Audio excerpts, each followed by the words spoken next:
Imagine waking up tomorrow and every label you've ever worn disappears. No job title, no gender box, no personality type, no cultural checklist telling you how you're supposed to act. Who are you then? Most of us move through life stacked with labels like stickers on a suitcase. Introvert, oldest child, engineer, anxious, gifted, failure, black, immigrant, creative, broken. Some we choose, some are forced on us, and some we cling to so tightly we forget they were ever optional. In this video, we're going to gently peel those stickers back, not to erase your history or your communities, but to ask a deeper question. What's left when the categories fall away? What is identity when it isn't a label? Stay with me, because by the end of this, you might see yourself with brand new eyes. In a world obsessed with definitions and hot take identities, it's easy to forget that you are not a spreadsheet of traits. In this video, we'll explore how labels get built, why they stick, and what happens when we mistake them for our entire self. We'll look at identity through psychology, culture, and personal stories, and I'll give you practical questions you can use to gently untangle who you are from what you've been called.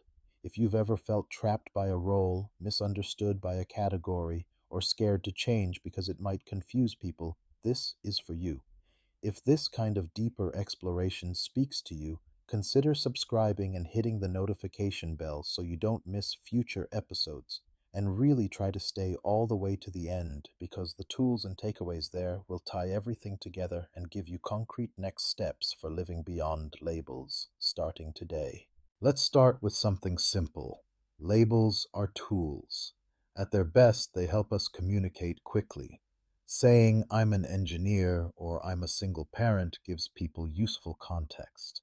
Psychological labels like ADHD, depressed, or autistic can unlock support, community, and language for experiences that once felt isolating. But tools are meant to be held, not worn as skin. The problem begins when the label stops being descriptive. This is something about me, and becomes prescriptive.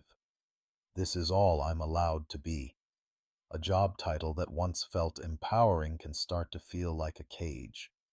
A diagnosis that provided relief can quietly turn into a prophecy of what you'll never be capable of. As we move forward, I want you to keep one question nearby.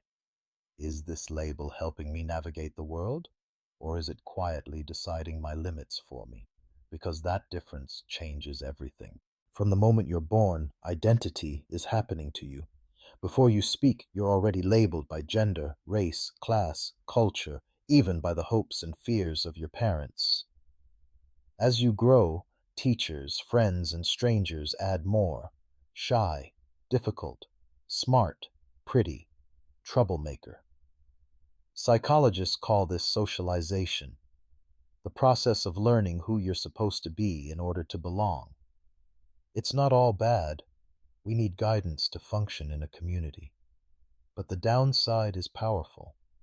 When you hear a message often enough, especially when you're young, your brain starts to confuse "this is what they say about me" with "this is what I am." Think about the earliest labels you remember. Who gave them to you? Did they describe something real, or did you bend yourself to fit them? Sometimes what we call personality is actually just well-rehearsed survival. That's where questioning identity really begins. Labels can feel especially comforting when life is chaotic. Personality tests, political identities, online communities, they all promise a ready-made answer to "who am I?" In a noisy world, that clarity is seductive. And to be fair, finding a label that fits, artist, queer, neurodivergent, spiritual, can be a moment of deep relief. It can explain why you've always felt out of step and introduce you to people who finally get it. But comfort has a hidden cost when it becomes attachment. If your entire sense of self hangs on a single identity, any threat to that identity feels like a threat to your existence. Changing your mind, evolving your beliefs, or outgrowing a community can suddenly feel like betrayal. Ask yourself, which labels in my life feel like home, and which feel like chains I'm scared to take off because I don't know who I'd be without them? That fear is worth exploring. To go beyond labels, we first need to notice how they shape behavior. There's a concept called the self-fulfilling prophecy. When you expect something about yourself, you subconsciously act in ways that make it come true. If you've internalized "I'm bad at relationships," you might avoid vulnerability, choose partners who confirm that belief, or sabotage connections when they get too close.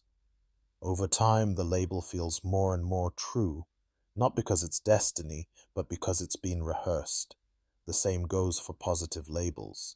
Being the responsible one might push you to overfunction, never ask for help, and quietly burn out while everyone praises your reliability.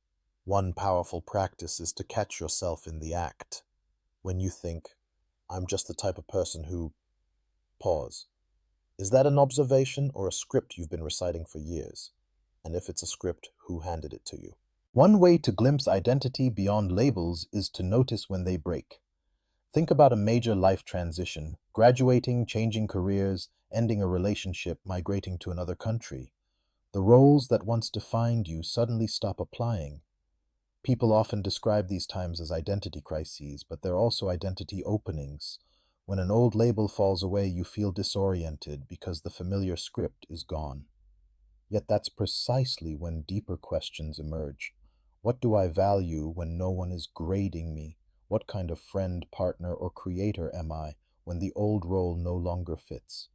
If you're in a transition right now, it might feel like you're losing yourself, but it may be that you're losing only the costume, not the actor. Instead of rushing to grab a new label, try lingering in the in-between. That uncertainty is fertile ground for discovering who you are without the mask. Let's talk about intersectionality, because you're not just one label, you're a whole constellation. Race, gender, class, sexuality, ability, religion, nationality, age. These overlap to shape how the world treats you and how safe it feels to explore who you are. For some, labels are literal lifelines. Naming a marginalized identity can be an act of resistance and survival. Beyond labels does not mean pretend we're all the same or erase history. Power and oppression are real, and they land on actual bodies. What we're exploring here is an "and."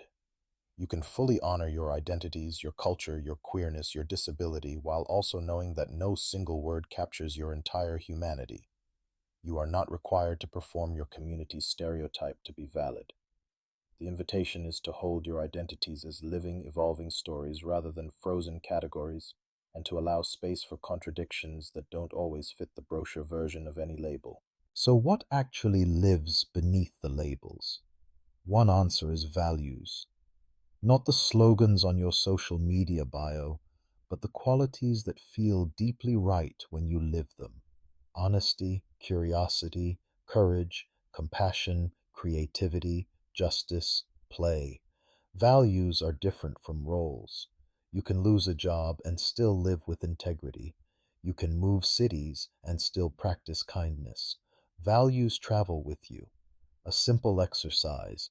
Think of 3 moments in your life when you felt most like yourself, even if no one else understood it. What were you doing? Who were you with?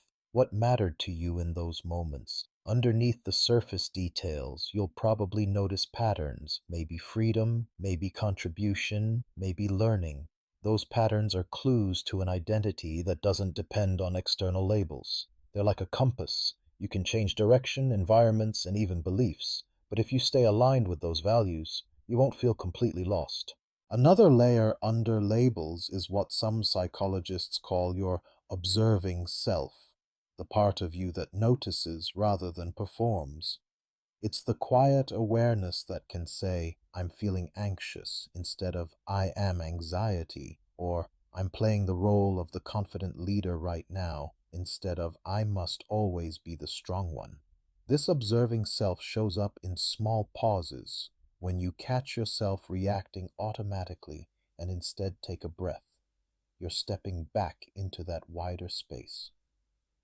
From there, labels become outfits you can put on or take off depending on context, rather than skin you're trapped inside. You might experiment with tiny reframes. Swap "I am a failure" for "I failed at this task," or "I'm an angry person" for "anger is visiting me right now." Notice how that shift creates room for choice, growth, and nuance room for you to be more than one thing. Let's get practical. If you want to loosen the grip of labels, journaling can be a powerful doorway. Try this prompt. Write down the sentence, I am, and finish it as many ways as you can without using roles or demographics.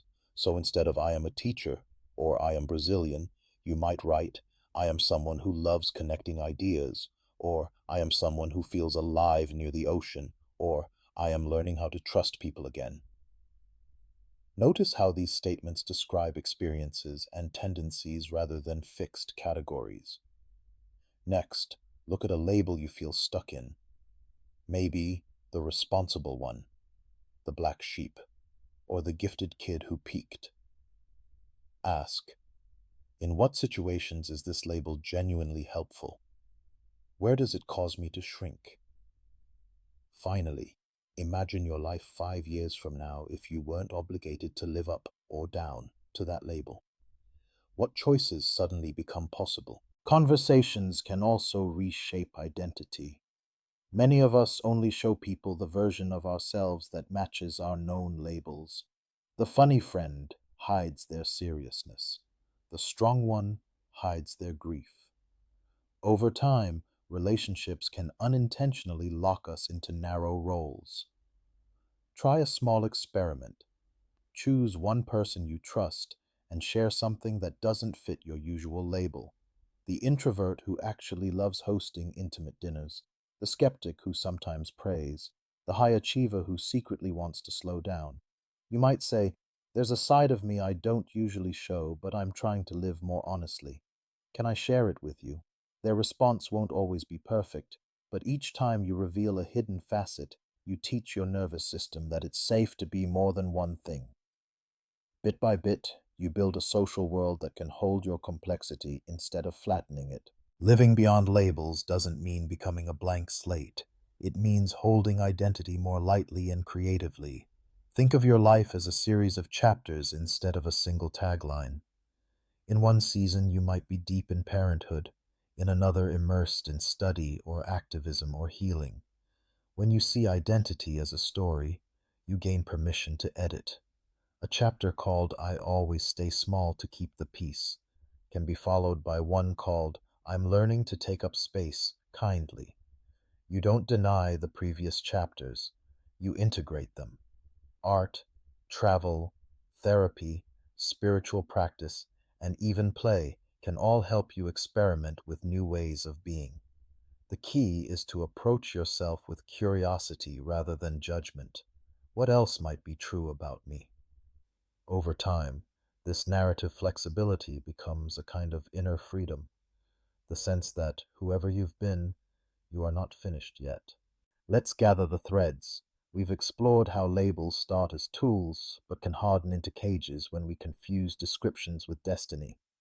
From family and culture to social media and diagnoses, you've seen how identity is shaped by forces around you and how easily those stories become self-fulfilling scripts.